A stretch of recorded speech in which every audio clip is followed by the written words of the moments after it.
આજ તો વેફર ને સોડા પીને જવું પડ્યું મોલે. કહાની કઈક મિત્રો એવી છે કે આજે જાગવામાં થઈ ગયું હતું આપણે મોડું. ત્યાં તો મિત્રો જો ગાડી ઉપર બેઠો ત્યાં તો મને બહુ મોટો અવાજ આવતો હતો. જોયું તો આપણી માથે પ્લેન જતું. મેં કીધું જોજે ભાઈ મારી માથે અમદાવાદની જેમ ઠોકતો નહીં. એટલે મેં કીધું એટલે પ્લેન થોડુંક આપણીથી આગું વહી ગયું. ત્યારબાદ તમારો ભાઈ નીકળી ગયો મોલ તરફ.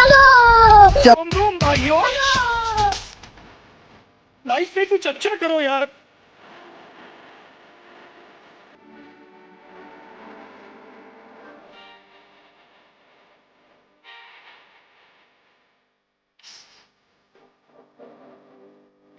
लेकिन ये साला कर क्या रहा है यहाँ पे?